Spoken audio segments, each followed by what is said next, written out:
Xin kính chào quý vị và các bạn đã đến với bản tin Canada và Thế giới của kênh Culture Channel. Và sau đây là bản tin chi tiết, mời quý vị đón theo dõi.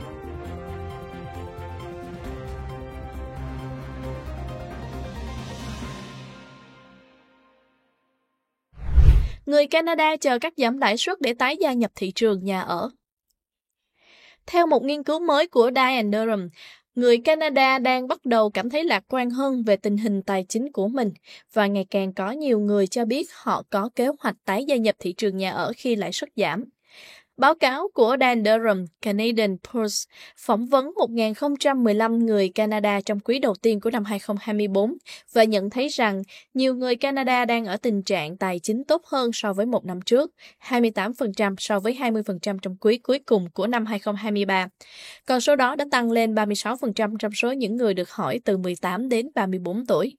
Mặt khác, số người Canada cho biết họ đang ở tình trạng tài chính tồi tệ hơn so với năm ngoái đã giảm xuống 39% từ mức 44% trong cuộc khảo sát trước đó.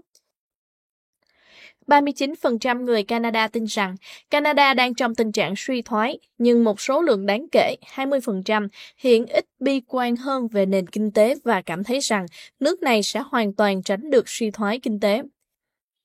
Tăng từ mức chỉ 9% của quý tư năm 2023. Số người Canada nói rằng họ đang chờ lãi suất giảm để mua hoặc bán nhà hoặc tài sản đã tăng lên 26% từ mức 21% trong quý trước.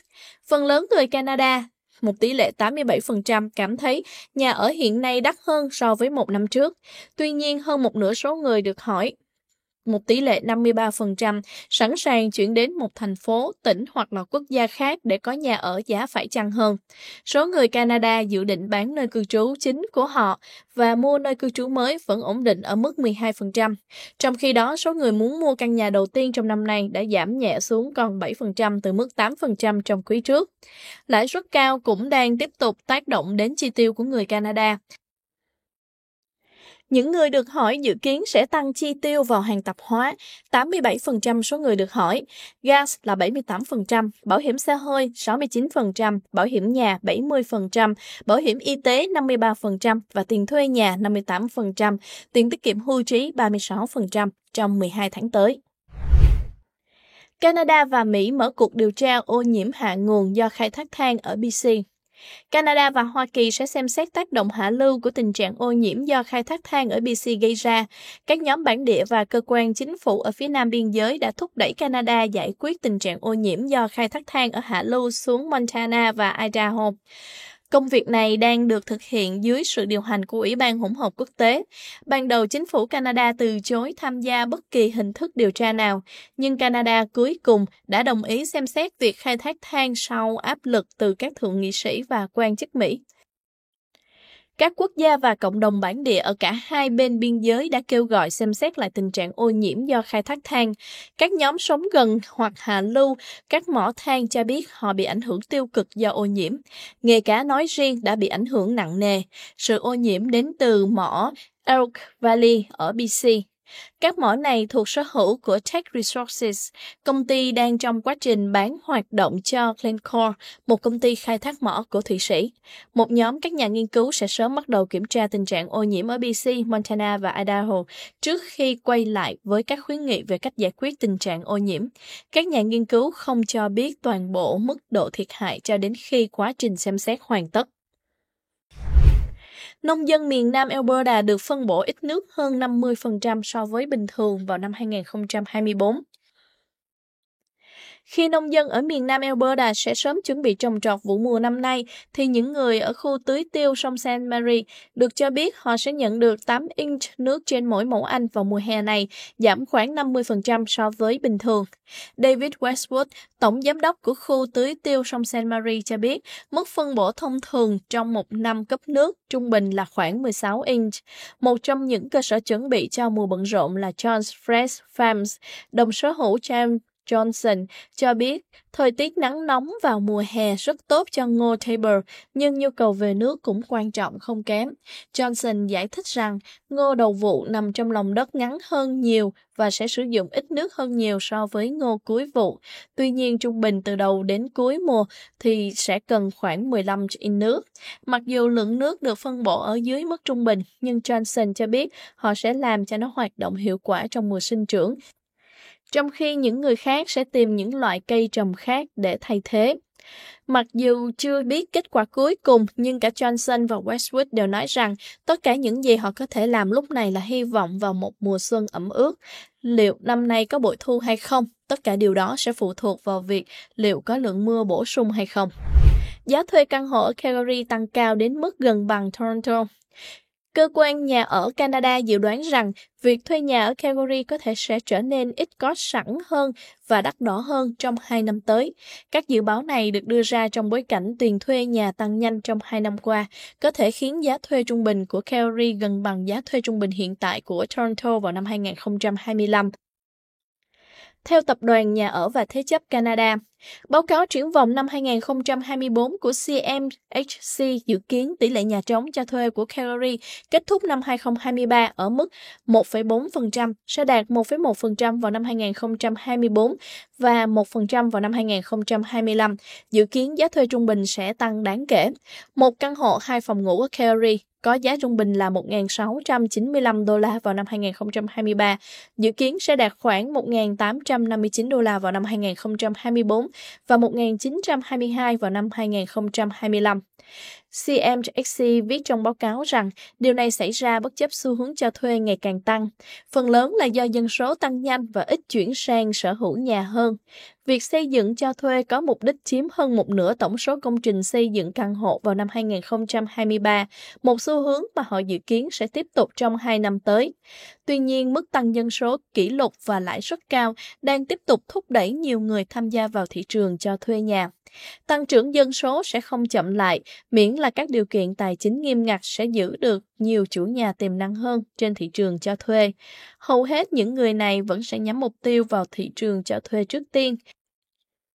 Alberta đã tăng thêm 202.324 cư dân vào năm 2023, gần gấp đôi dân số của Red Deer. Mức cung có thể đưa vào thị trường có thể vẫn không đủ để đáp ứng lượng cầu về thuê nhà. CMHC cho biết thêm, giới hạn thị thực sinh viên của chính phủ liên bang chủ yếu nhắm vào các trung tâm đại học lớn như là Ontario, dự kiến sẽ không ảnh hưởng đến thị trường cho thuê nhà ở Calgary. Giá thuê tăng lên $1.922 vào năm 2025. Đối với căn hộ 2 phòng ngủ ở Calgary sẽ chỉ kém mức giá thuê trung bình 2 phòng ngủ hiện tại của Toronto là $1.961.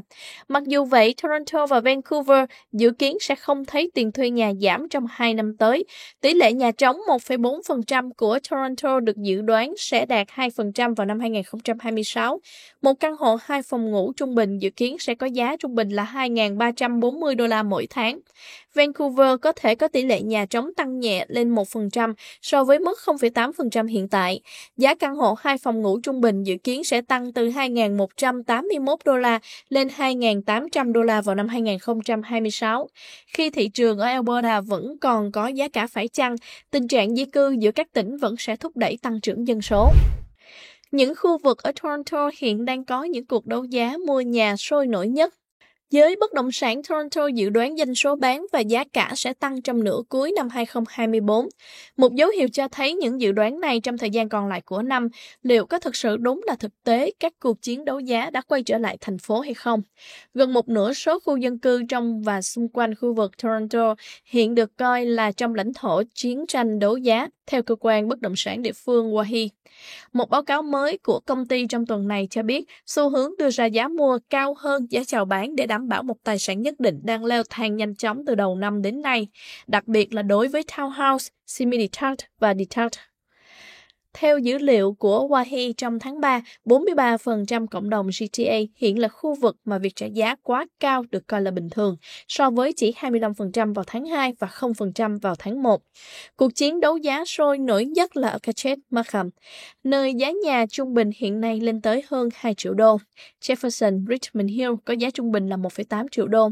Victoria Square Markham giá trung bình là 1,8 triệu đô. Rosewood Richmond Hill trung bình cũng 1,8 triệu đô và Wismer Markham 1,3 triệu đô. Hai khu vực ở Toronto đứng đầu danh sách các khu vực có mức giá mua thấp hơn giá chào bán nhất trong khu vực, đó là Princess Rosedale ở Etobicoke với giá trung bình là 1,9 triệu đô và The Annex 1,86 triệu đô. 5 cộng đồng đấu giá thấp hơn giá chào bán nhất là King, Tyndale ở Burlington và East Lakes ở Oakville. Thị trường căn hộ có thể phải đối mặt với một số áp lực về giá từ các căn hộ mới xây tham gia vào thị trường bán lại thông qua giao dịch chuyển nhượng. Do lãi suất cao hơn đã gây ra hậu quả nhiều căn hộ được mua cách đây 2 đến 3 năm hiện đang được tung ra thị trường với giá bằng với giá mua ban đầu. Hơn 4.000 người bày tỏ sự quan tâm đến những lô đất trị giá 10 đô la ở thị trấn phía Bắc Ontario. Một thị trấn nhỏ ở phía đông bắc Ontario đang thu hút rất nhiều sự quan tâm sau khi công bố một chương trình trong đó các lô đất để xây nhà mới được chào bán với giá thấp nhất là 10 đô la, cùng với ưu đãi giảm thuế bất động sản trong 5 năm. Hội đồng thành phố Cochrane đã bỏ phiếu thông qua kế hoạch này trong cuộc họp đặc biệt vào tháng 11 năm ngoái. Dự kiến ra mắt muộn nhất là vào đầu tháng 5. Việc mở rộng thị trấn sẽ bao gồm tới 1.500 lô đất mới, gần bằng diện tích của 3 phân khu thành phố. Những lô đất này ở Cochrane thường được bán với giá khoảng 50.000 đô la mỗi lô. Đối với việc xây dựng và lắp đặt cơ sở hạ tầng như hệ thống cống rãnh và các tiện ích khác, sẽ do các nhà phát triển xử lý và các chủ sở hữu mới phải chịu trách nhiệm trang trải các chi phí đó.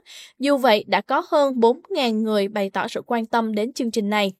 Cochrane, cách Toronto hơn 7 giờ về phía Bắc, là một đô thị hiện đại nơi mọi người sẽ tự hào gọi là cái nôi nuôi nấng gia đình. Đây là một thị trấn nơi mọi người có thể tận hưởng lối sống tuyệt vời của người Canada, đồng thời có thể đầu tư hợp lý trở lại cộng đồng. Khác xa so với cuộc sống ở Toronto, nơi có thể phải mất hàng thập kỷ để tiết kiệm đủ số tiền đặt cọc mua nhà. Trong khi đó, Cochrane có những tiện nghi mà mọi người mong muốn, bao gồm các công ty điện thoại, điện lực riêng, cũng như là cáp quang và dịch vụ Internet đầy đủ trong khu vực và hơn thế nữa. Nơi đây cũng có nhiều công việc tốt được trả lương cao trong khu vực, các ngành công nghiệp khai thác mỏ, lâm nghiệp và tài nguyên thiên nhiên phát triển mạnh mẽ. Hơn nữa, Cochrane không ở xa về phía Bắc như một số người có thể nghĩ, vì nó nằm dọc theo vĩ tuyến số 49 ở phía nam cả Winnipeg và Calgary. Chính quyền thành phố này đã làm việc trong hơn một thập kỷ về kế hoạch mở rộng toàn diện, bao gồm các ý tưởng tương đối nhằm mang đến cho người dân thuộc mọi tầng lớp xã hội cơ hội sở hữu một ngôi nhà ở Cochrane và sống tốt ở thị trấn, bao gồm việc có sẵn các hỗ trợ và dịch vụ như bác sĩ gia đình và dịch vụ chăm sóc sức khỏe, trường học và các chương trình dành cho người cao tuổi. Cochrane cũng đang xem xét các ý tưởng khác nhau từ các nhà phát triển và nhóm cùng với cơ quan hỗ trợ. Những người đang xem xét cách họ có thể hỗ trợ những người không đủ điều kiện vay thế chấp cùng những thứ khác. Một người mẹ ở Ontario đã phải bỏ việc để đưa con trai tham gia chương trình tự kỷ. Một bà mẹ ở Harriston, Ontario cho biết bà bị buộc phải lựa chọn giữa thu nhập của mình và chương trình tự kỷ cần thiết cho sự phát triển của con trai. Samantha Greer là bà mẹ 3 con và cậu con trai 3 tuổi, Maverick, đang mắc chứng tự kỷ và không nói được. Cậu bé đã được nhận vào chương trình nhập học dành cho trẻ tự kỷ, viết tắt là ETS, do tỉnh tài trợ. Trong suốt 6 tháng, trẻ tự kỷ học các thói quen ở trường và cách hòa nhập xã hội để giúp chuyển sang mẫu giáo cơ bản. Cô biết đến chương trình này thông qua Kids Ability, một tổ chức hỗ trợ trẻ em và thanh thiếu niên thông qua các phương pháp điều trị lâm sàng, các chương trình và liệu pháp chuyên biệt. Tuy nhiên, Bộ Trẻ Em, Cộng đồng và Dịch vụ Xã hội tài trợ cho chương trình ETS thông qua Kids Ability ở Kitchener, Waterloo, Cambridge và Guelph. Địa điểm gần nhất của gia đình Greer là địa điểm Guelph, cách nhà họ ở Harriston hơn 1 giờ. Vì Maverick đã được nhận vào nhóm buổi chiều kéo dài từ 1 giờ 30 chiều đến 4 giờ chiều, nên cô phải nghỉ công việc làm người được cấp phép cung cấp dịch vụ chăm sóc ban ngày tại nhà để đưa con trai mình tham gia chương trình vì cô không có lựa chọn nào khác. Rhea ước tính việc này sẽ khiến cô tốn khoảng $430 tiền xăng mỗi tháng trong suốt nửa năm do quãng đường cô phải di chuyển. Sau khi cô đóng cửa dịch vụ giữ trẻ trong những tuần tới, điều đó sẽ dẫn đến căng thẳng tài chính đáng kể vì gia đình cô sẽ chỉ dựa vào chồng cô. Gia đình phải nhờ đến bố mẹ chồng 75 tuổi để trông con gái 2 tuổi và đón cậu con trai còn lại đi học, trong khi Rhea đưa Maverick đến chương trình hàng ngày. Vì cả ông bà đều bị suy giảm miễn dịch, nên gia đình lo lắng về phương án dự phòng nếu họ bị ốm và không thể chăm sóc cháu trong ngày. Rhea hy vọng sẽ gây áp lực lên tỉnh để mang lại sự thay đổi cho các khu vực như quận Wellington, nơi cô đang sinh sống. Cô ấy cũng đã bắt đầu một bản kiến nghị với hy vọng nó sẽ giúp đảm bảo khả năng tiếp cận bình đẳng về mặt địa lý đối với các chương trình nhập học do chính phủ tài trợ để các gia đình khác không phải đối mặt với tình huống khó xử tương tự. Rhea cũng đang học trực tuyến về giáo dục mầm non tại cao đẳng Algonquin. Cô cho biết những gì cô học được đã thúc đẩy cô nỗ lực đưa con trai mình vào chương trình nhập học dành cho trẻ tự kỷ. Viện Sức khỏe Trẻ Em và Phát triển Con Người Quốc gia Eunice Kennedy Shriver gợi ý rằng can thiệp sớm như chương trình nhập học dành cho trẻ tự kỷ là điều cần thiết đối với trẻ từ 2 đến 4 tuổi khi nói đến sự thành công và phát triển của chúng. Một số trung tâm nghiên cứu cho thấy can thiệp sớm đôi khi có thể giúp trẻ hoàn toàn khỏi chứng tự kỷ. Đó là lý do tại sao Rhea nói rằng cô ấy sẽ có một sự hy sinh đáng kể như vậy. Tuy nhiên, có những khoảng trống lớn trong cộng đồng nông thôn khi nói đến việc chẩn đoán bệnh tự kỷ ngay từ đầu. Sau khi chuyển đến từ Ottawa, Rhea cho biết cô không thể tìm được bác sĩ nhi khoa ở phía Bắc hoặc trung tâm Wellington, nơi gia đình cô hiện đang sinh sống. Ứng dụng Quebec giúp các nhà thiên văn nghiệp dư theo dõi nhật thực. Các nhà thiên văn nghiệp dư hoặc những người đam mê nhật thực có thể sử dụng ứng dụng song ngữ mới này để có được trải nghiệm tốt nhất vào ngày 8 tháng 4. Ứng dụng My Eclipse là một công cụ của thế kỷ 21 dành cho hiện tượng lâu đời này, được tạo ra bởi Liên đoàn các nhà thiên văn nghiệp dư Quebec. Theo Alan Prefontaine, người quản lý dự án của Liên đoàn các nhà thiên văn nghiệp dư Quebec, ứng dụng này có 3 mục tiêu chính, đó là thông tin, lịch sử và khoa học. Mục tiêu là cung cấp cho mọi người nhiều thông tin về nhật thực và chuẩn bị cho họ những cách tốt nhất để quan sát bầu trời đang thay đổi. Ứng dụng này cung cấp các thông tin chi tiết như cho người dùng biết khi nào họ có thể tháo kính ra để nhìn nhật thực và khi nào họ nên đeo kính trở lại. Liên đoàn đã làm việc với các lập trình viên từ Đại học Montreal trong hơn 1 năm để tạo ra ứng dụng và thử nghiệm nó lần đầu tiên vào tháng 10 năm ngoái trong một lần nhật thực một phần. Ứng dụng này không chỉ dành cho nhật thực toàn phần vào ngày 8 tháng 4. Prefontaine cho biết ứng dụng được cập nhật đến năm 2032, có nghĩa là người dùng có thể sử dụng ứng dụng này bất kể họ ở đâu trên thế giới. Lần nhật thực toàn phần cuối cùng có thể nhìn thấy được từ Montreal là vào năm 1932.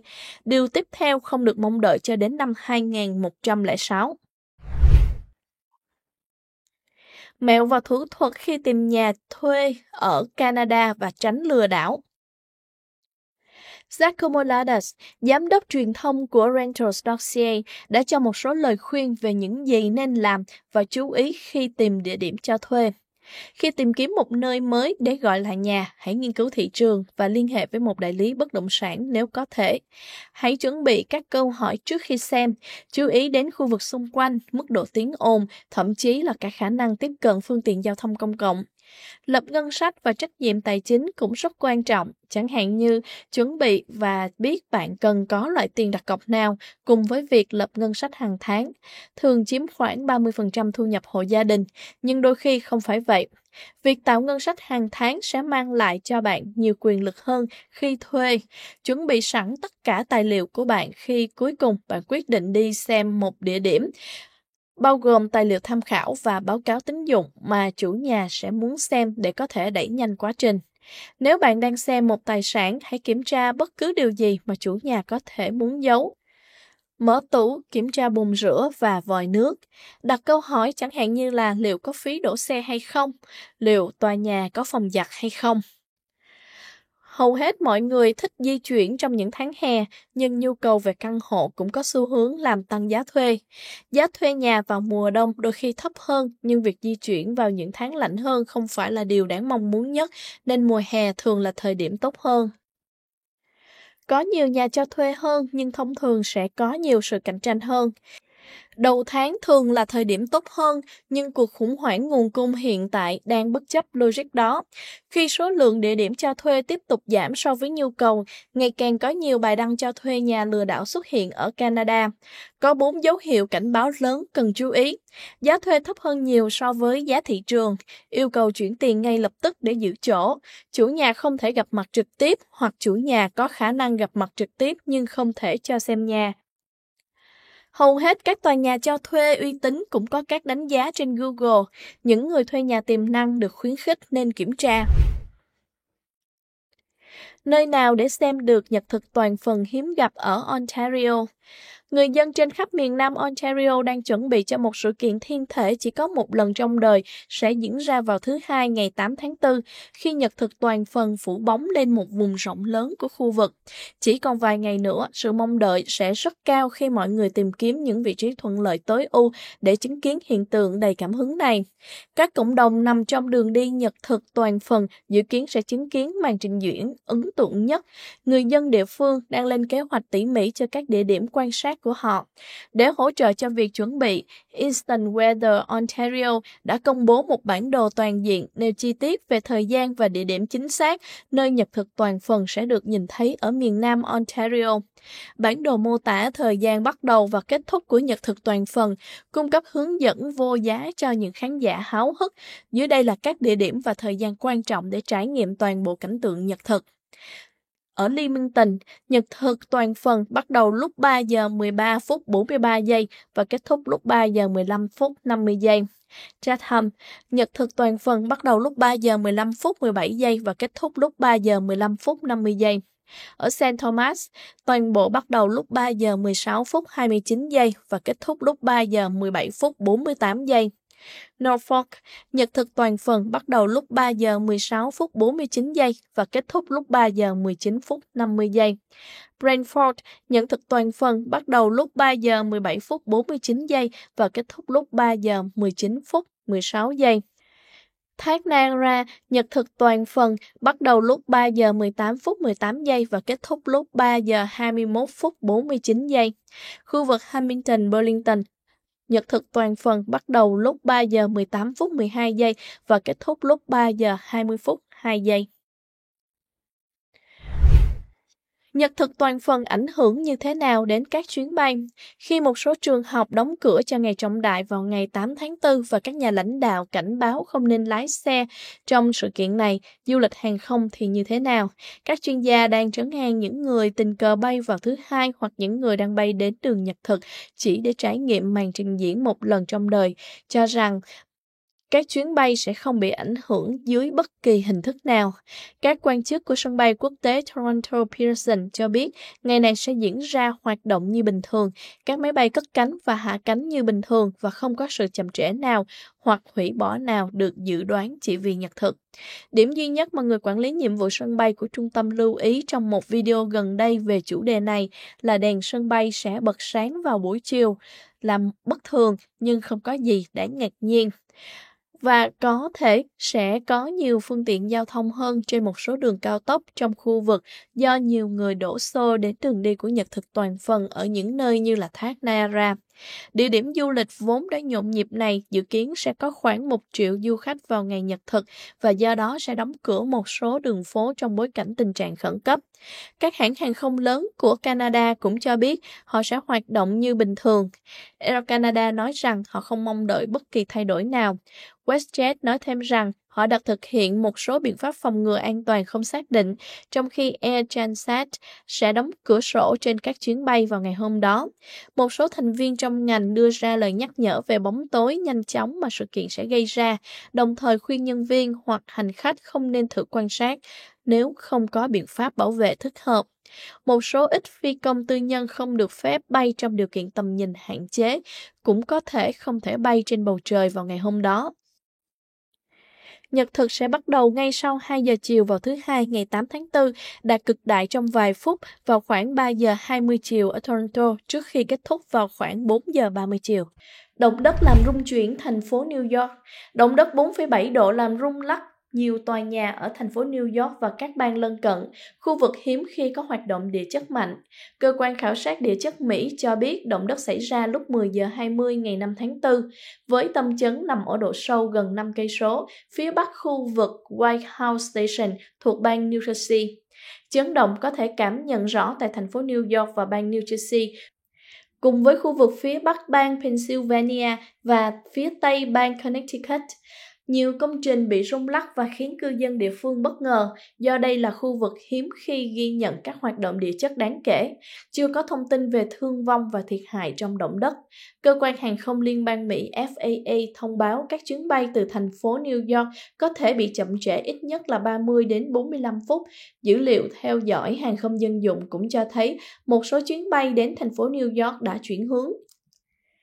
Thống đốc New York và Thống đốc New Jersey cho biết đang triển khai phản ứng khẩn cấp. Tòa Bạch Ốc nói rằng Tổng thống Mỹ Joe Biden đã được thông báo về sự việc. Hội đồng Bảo an Liên Hợp Quốc phải đình chỉ cuộc họp về tình hình tại dải Gaza do động đất. Sự việc khiến một số cư dân tại New York nhớ lại trận động đất mạnh 5,8 độ ở bang Virginia vào hồi năm 2011, khiến nhiều tòa nhà trong thành phố phải phát lệnh sơ tán. Chấn động có thể cảm nhận được ở hơn 10 bang, gây thiệt hại ước tính khoảng 300 triệu đô la Mỹ. Liên Hợp Quốc đòi Israel chịu trách nhiệm với tội ác chiến tranh ở dải Gaza. Theo hãng tin Reuters, ngày 5 tháng 4, Hội đồng quyền con người Liên Hợp Quốc đã thông qua nghị quyết yêu cầu Israel phải nhận trách nhiệm trước những tội ác chiến tranh và tội ác chống lại nhân loại mà nước này có thể đã thực hiện tại dải Gaza. Nghị quyết được 28 quốc gia bỏ phiếu thuận, 13 nước bỏ phiếu trắng và 6 nước bỏ phiếu chống, trong đó có Đức và Mỹ.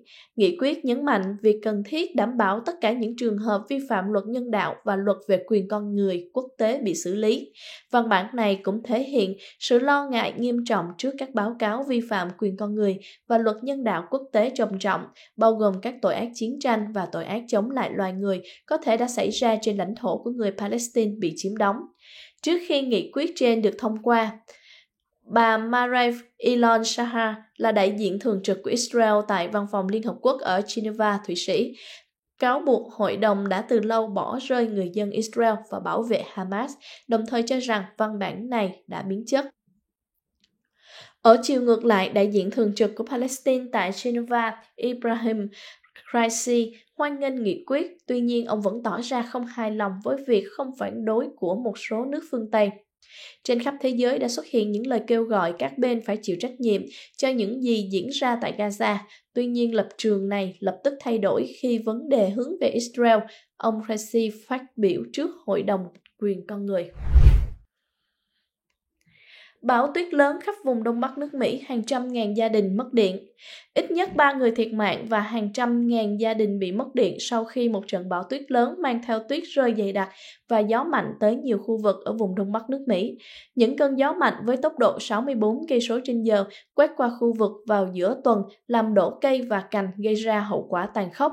2 người ở Pennsylvania đã thiệt mạng do cây đổ vào xe vào hôm 3 tháng 4. Trong đó, một cụ bà 82 tuổi đã bị thiệt mạng ở Collegeville khi xe của bà bị một cây lớn đè lên khi bà dừng đèn đỏ. Một người đàn ông 70 tuổi cũng thiệt mạng do cây đổ vào xe hơi của ông ở Delaware.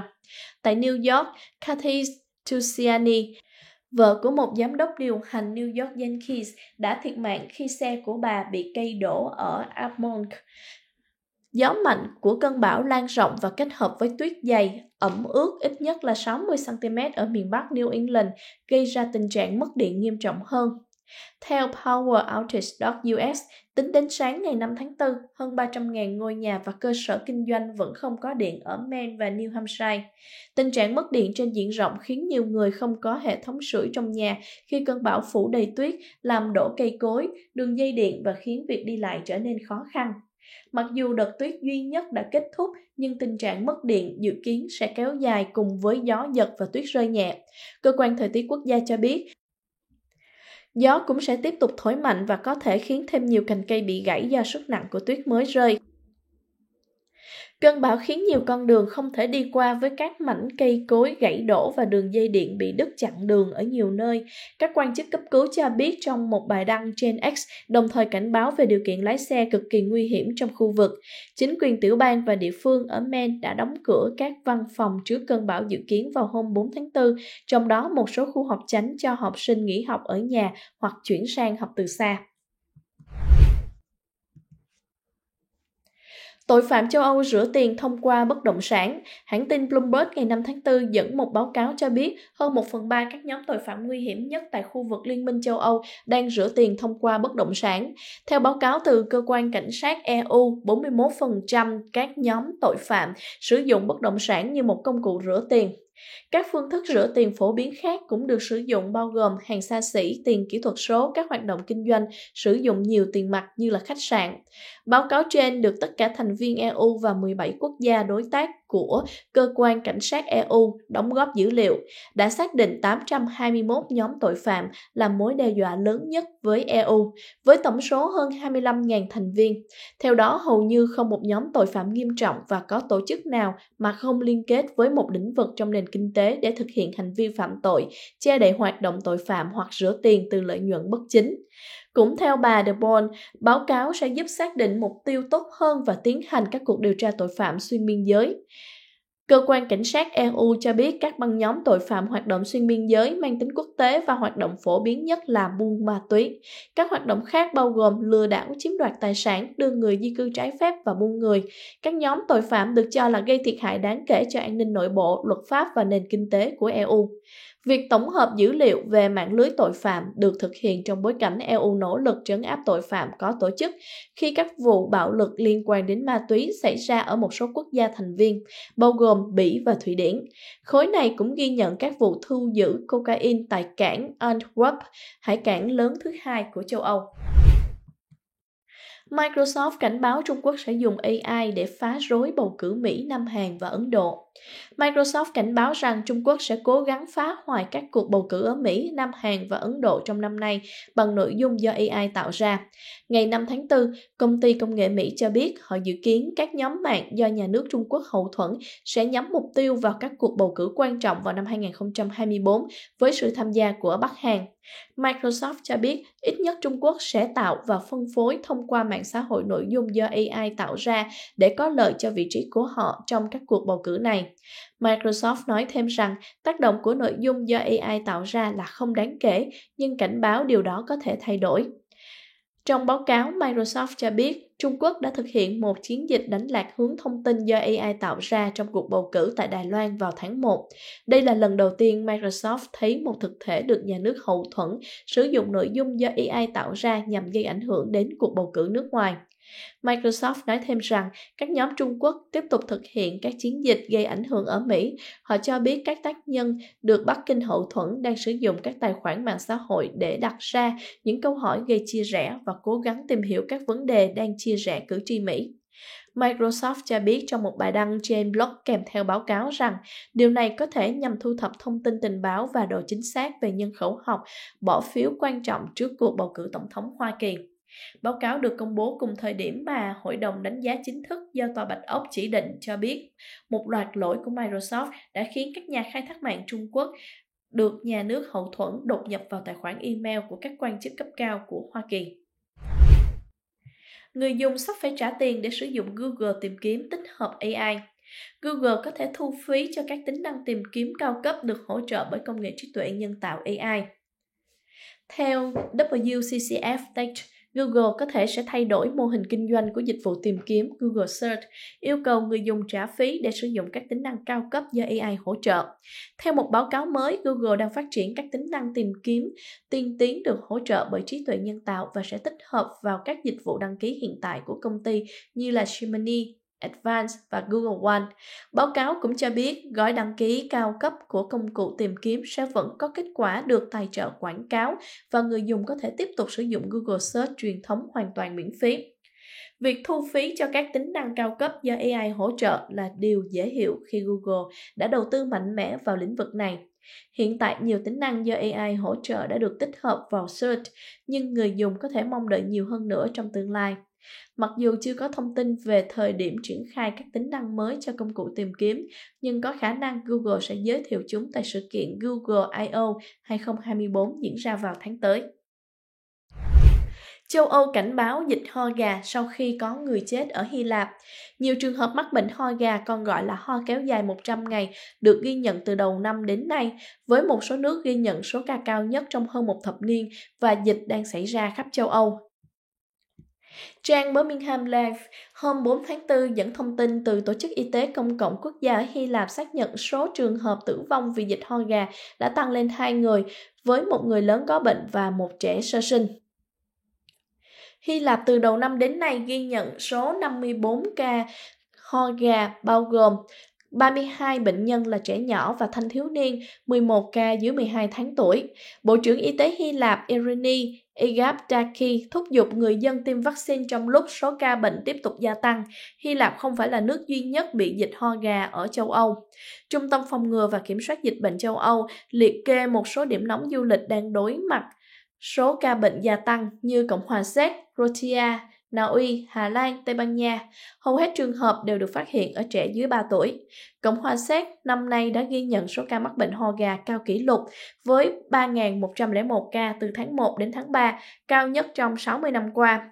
Croatia chứng kiến 6.261 trường hợp ho gà từ tháng 1 năm 2023 đến ngày 15 tháng 3 năm nay. Thêm 822 ca được phát hiện ở Đan Mạch, cao nhất trong năm ở nước này. Số ca ở Na Uy là 707 và Hà Lan là 1.749. Ở Tây Ban Nha, giới chức sở tại đến tháng 3 năm nay ghi nhận 5.242 ca. Tại Anh, người dân nước này được yêu cầu ở nhà nếu mắc bệnh ho gà. Căn bệnh này phát hiện vì các triệu chứng giống cảm lạnh, bệnh nhân thường sổ mũi, sốt cao và đau họng. Chỉ trong tháng 1, Anh phát hiện 553 ca bệnh so với 858 ca trong cả nước năm 2023. McDonald's mua lại tất cả các nhà hàng nhượng quyền ở Israel. Ngày 4 tháng 4, gã khổng lồ thức ăn nhanh McDonald's cho biết họ đã đạt được thỏa thuận với thương hiệu nhượng quyền Alon của Israel để mua lại các nhà hàng nhượng quyền McDonald's tại nước này. McDonald's tuyên bố mua lại toàn bộ 225 nhà hàng nhượng quyền của mình ở Israel vài tuần sau khi thương hiệu này cho biết cuộc chiến Israel-Hamas gây tổn hại cho hoạt động kinh doanh của họ. Các nhà hàng này vốn thuộc sở hữu của công ty Alon Limited của Israel trong hơn 30 năm. Sau khi hoàn tất giao dịch trên, McDonald's sẽ sở hữu các nhà hàng và hoạt động của Alon Limited, đồng thời nhân viên sẽ được giữ lại theo các điều khoản tương đương. McDonald's cho biết thêm, họ vẫn cam kết với thị trường Israel và đảm bảo trải nghiệm tích cực cho nhân viên và khách hàng trên thị trường trong tương lai. McDonald's đã báo cáo doanh thu sụt giảm lần đầu tiên trong gần 4 năm vào tháng 2 vừa qua do tác động tăng trưởng doanh số bán hàng yếu ở khu vực Trung Đông. Người tiêu dùng trên khắp thế giới, đặc biệt là ở các quốc gia Ả Rập và Hồi giáo, đã tẩy chay thương hiệu này vì đã hỗ trợ cho Israel sau động thái chi nhánh nhượng quyền tại Israel cung cấp bữa ăn McDonald's miễn phí cho binh lính Israel. Thực tế, sau cuộc tấn công vào ngày 7 tháng 10 năm 2023, Alon đã giảm giá cho binh lính và lực lượng an ninh địa phương. Phần lớn các cửa hàng McDonald's trên khắp thế giới được điều hành bởi các nhà nhượng quyền địa phương, nhưng nhà điều hành này hoạt động với tư cách là những doanh nghiệp độc lập. Họ đặt ra mức lương và giá cả theo quyết định riêng của mình. Cách tiếp cận đó đã giúp McDonald's trở thành một hiện tượng toàn cầu với hơn 41.000 nhà hàng trên toàn thế giới tính đến năm 2023. Nhưng điều đó cũng có nghĩa là công ty Mỹ không thể ra lệnh cho mỗi nhà nhượng quyền phải ứng phó như thế nào trong các cuộc khủng hoảng. Sầu riêng Việt Nam soán ngôi Thái Lan tại Trung Quốc. Việt Nam đã vượt qua Thái Lan để dẫn đầu về xuất khẩu sầu riêng vào Trung Quốc trong 2 tháng đầu năm nay với khối lượng đạt 32.750 tấn, trị giá 161 triệu đô la Mỹ. Theo số liệu của cơ quan hải quan Trung Quốc, 2 tháng đầu năm, Trung Quốc đã nhập khẩu 53.110 tấn sầu riêng tươi với trị giá hơn 283 triệu đô la Mỹ, tăng 0,4% về lượng nhưng giảm 0,9% về giá trị so với cùng kỳ năm ngoái. Đáng chú ý, Việt Nam đã vượt Thái Lan để dẫn đầu về xuất khẩu sầu riêng vào nước này với khối lượng đạt 32.750 tấn, trị giá 161 triệu đô la Mỹ, tăng gấp 2,4 lần về lượng và trị giá so với cùng kỳ năm ngoái. So với mức 32% vào năm 2023, thì phần sầu riêng tại Trung Quốc của Việt Nam trong 2 tháng đầu năm đã tăng lên 57% tính theo kim ngạch. Trong khi đó, Thái Lan tụt xuống vị trí thứ hai với khối lượng đạt 19.614 tấn, trị giá hơn 120 triệu đô la Mỹ, giảm hơn 50% về lượng và hơn 45% về trị giá so với cùng kỳ. Ngoài ra, Trung Quốc còn nhập khẩu sầu riêng từ Philippines, nhưng thị phần khá nhỏ, chỉ khoảng 1%, gần 2,3 triệu đô la Mỹ. Trong 2 tháng đầu năm nay, giá sầu riêng xuất khẩu của Việt Nam sang Trung Quốc đạt bình quân 4.916 đô la Mỹ cho một tấn, thấp hơn so với mức 6.133 đô la Mỹ cho một tấn của Thái Lan, nhưng cao hơn so với 3.075 đô la Mỹ một tấn của Philippines. Theo số liệu thống kê, xuất khẩu sầu riêng sang các thị trường trong 2 tháng đầu năm đã mang về gần 172 triệu đô la Mỹ, tăng gần 3 lần so với cùng kỳ năm ngoái và đóng góp 21% trong tổng kim ngạch xuất khẩu của ngành hàng rau quả. Tổng cục Hải quan Trung Quốc hiện đã phê duyệt mã số cho 708 vùng trồng và 168 cơ sở đóng gói sầu riêng của Việt Nam. Thực tế, theo Hiệp hội Rau quả Việt Nam, sản lượng sầu riêng của Việt Nam mỗi năm đều tăng 15-20%. Nếu như năm 2022, Việt Nam xuất sang Trung Quốc 188 triệu đô la Mỹ sầu riêng, thì đến năm 2023 đã tăng vọt lên 2,2 tỷ đô la Mỹ, chiếm 32% thị phần sầu riêng tại Trung Quốc. Hiện diện tích sầu riêng của Việt Nam là trên 112.000 hectare. Các thị trường tiêu thụ chính sầu riêng của Việt Nam là Trung Quốc, Thái Lan, Nhật Bản và Mỹ. Bên cạnh sầu riêng, Việt Nam đã có 13 mặt hàng nông sản xuất khẩu chính ngạch sang thị trường Trung Quốc gồm tổ yến, khoai lang, thanh long, nhãn, chôm chôm, xoài, mít, dưa hấu, chuối, thạch đen, măng cụt, vải và chanh dây. Mưa lớn tại bang New South Wales, Australia, hơn 100 chuyến bay bị hủy. Ngày 5 tháng 4, sân bay Sydney đã hủy hơn 100 chuyến bay vì mưa lớn kéo dài tại nhiều vùng ở bang New South Wales của Australia. Tính đến 14 giờ 30 theo giờ địa phương, 6 chuyến bay quốc tế và 109 chuyến bay nội địa đã bị hủy. Con số này có thể tăng trong ngày do mưa lớn vẫn chưa có dấu hiệu ngớt. Người phát ngôn sân bay Sydney xác nhận các đường bay vẫn hoạt động dù mưa lớn, nhưng hành khách có thể bị chậm lịch trình trong ngày 5 tháng 4. Do ảnh hưởng của bão nên đã xảy ra tình trạng hủy và hủy chuyến. Hành khách nên liên lạc với các hãng hàng không để kiểm tra tình trạng chuyến bay. Mưa lớn và nặng hạt suốt đêm trên toàn bang New South Wales, trong đó thành phố Sydney chịu ảnh hưởng nhiều nhất. Dữ liệu từ cơ quan thời tiết địa phương Weatherzone cho thấy khu thương mại trung tâm của Sydney đã hứng chịu đợt mưa xối xả, lượng mưa lên tới 111 mm trong 24 giờ, tính đến 9 giờ sáng ngày 5 tháng 4 theo giờ địa phương. Khi chỉ dịch vụ hàng không, cả dịch vụ đường sắt cũng bị gián đoạn do cơ sở hạ tầng ở nhà ga Redfern, điểm hội tụ 11 tuyến đường ray bị hư hại trong mưa lớn. Cơ quan giao thông bang New South Wales cho biết một số tàu bị chậm lịch trình do các thiết bị ở nhà ga Redfern bị hỏng. Điều kiện ẩm ướt cũng khiến thời gian lên tàu kéo dài hơn. Tình trạng trì hoãn và thiếu dịch vụ tàu có thể tiếp diễn trong ngày 5 tháng 4. Cơ quan khí tượng Australia dự báo mưa sẽ tiếp diễn, có thể lên tới 300 mm ở một số khu vực thuộc bang New South Wales.